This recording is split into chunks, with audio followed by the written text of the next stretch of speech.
Welcome to Something Cinematic, your podcast for moviegoers by moviegoers.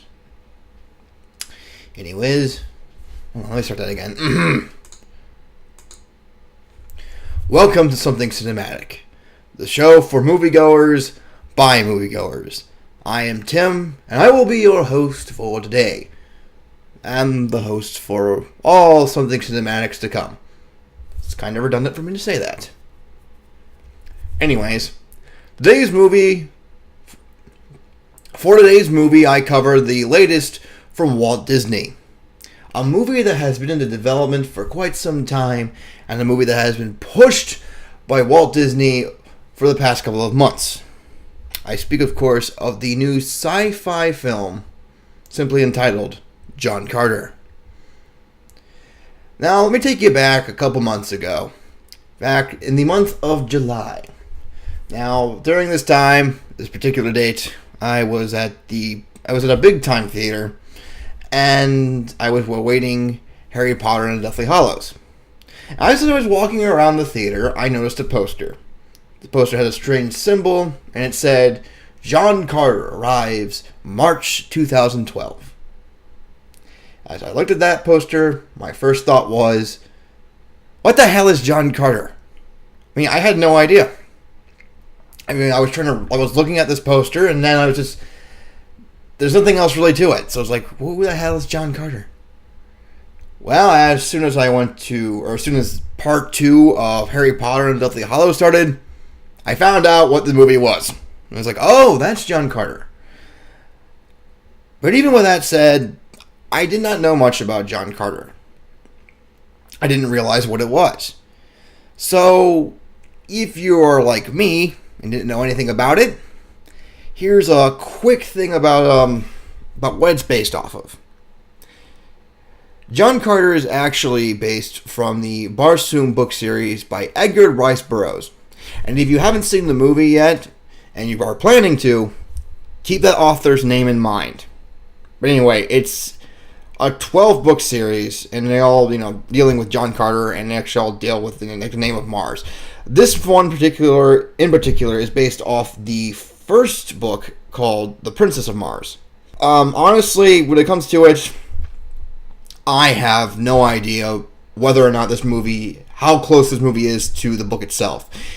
If you are so happening to listening to this podcast and you do know about the book and how close it is to the movie, feel free to comment, because I don't know, and when it comes down to it, I'm looking how this movie stands out as a movie.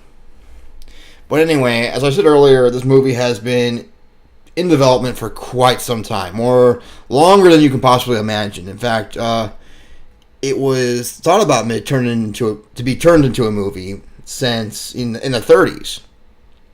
I mean, Edgar Rice Burroughs was approached by his name's Bob Camplet, I believe is the creator's name. He's actually a director of Looney Tunes. I think that's his name. If I got that wrong, I apologize. But yes, Bob Camplet approached him, and I guess things were just it just didn't work out. But we go to the 80s, where Disney actually bought the rights of John Carter, or the Barsoom series. Anyway, they bought the rights, and nothing happened. Then Paramount bought the rights. They were actually going to release that, I believe. They wanted to release that in 2008, but, what became that turned out to be Iron Man, something like that. Well, actually, that whole situation deals with Jon Favreau, who was actually, I think, attached to direct this film at one point. But anyway, Paramount had it, decided to drop it.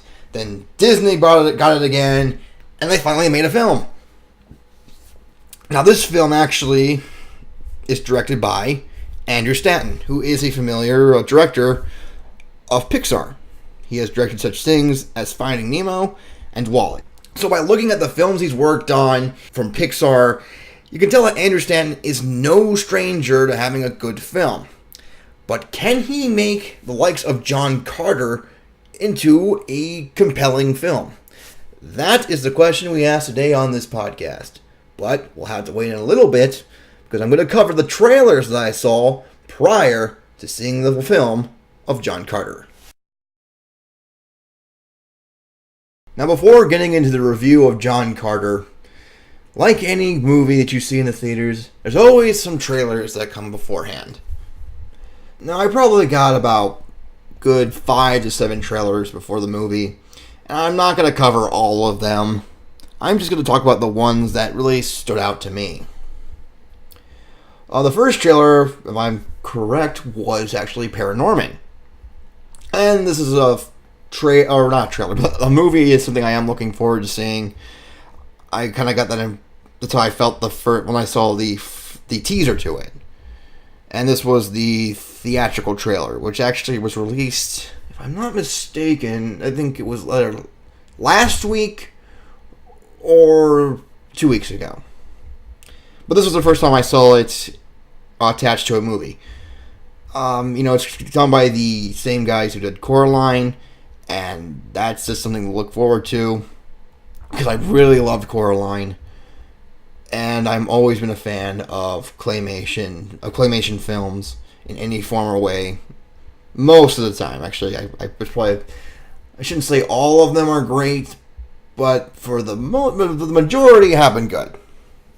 But anyway, I guess Paranorman's, you could say it's a little bit familiar, very close to the likes of Coraline, aside from just being the same filmmakers who made it.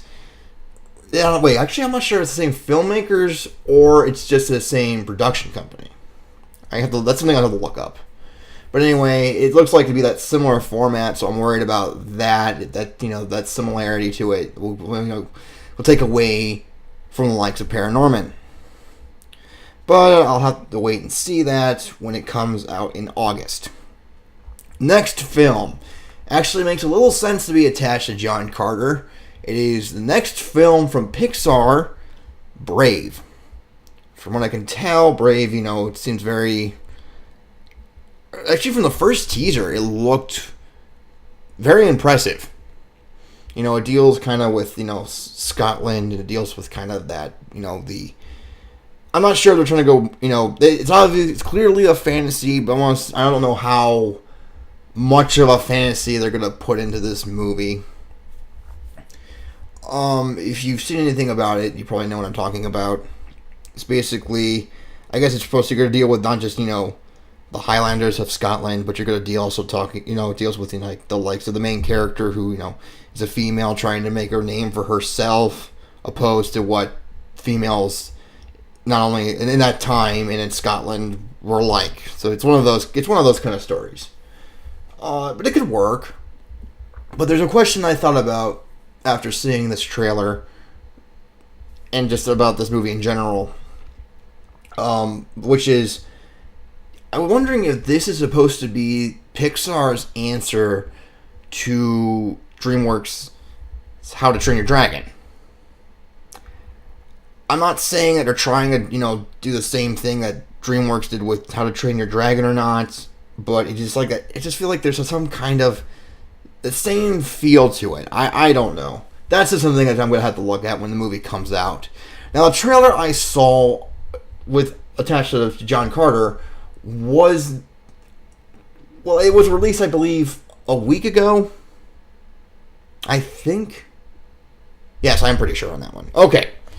Aside from when I saw the trailer firsthand before this time, this was a trailer I kind of questioned because it's not really a trailer, but more of a extended film clip. It's not done in that same kind of fashion. It's just pretty much a scene. It's like, huh. And I was actually more surprised to see it when it's attached to the film. It's a difference that being a movie that's attached, a trailer that's actually a clip being on the internet. It's something else to being a part of an actual trailer, a part of a movie. I just found that to be interesting. But anyway,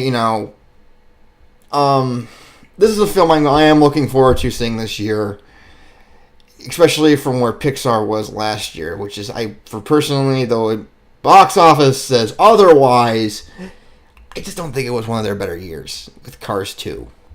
But anyway, Brave immediately looks more compelling, more interesting. I am looking forward to seeing how that movie turns out when it comes out in theaters in June. Finally, last and certainly not least, the last trailer I saw, or the last trailer before the film started, it's a better way of putting it, was The Avengers. It was the first time I saw the full theatrical trailer attached to a film. I'm pretty sure it will not be the last. There's not much to be said. It's The Avengers. I mean, it looks epic. It's everything that's, everything to look forward to in seeing this movie. In fact, it's like something that I don't want to get into at this time. Perhaps it's a conversation for another podcast. So yes, those were the 3 films that stood out to me before seeing John Carter. And with those trailers out of the way, we can now get into the review of John Carter.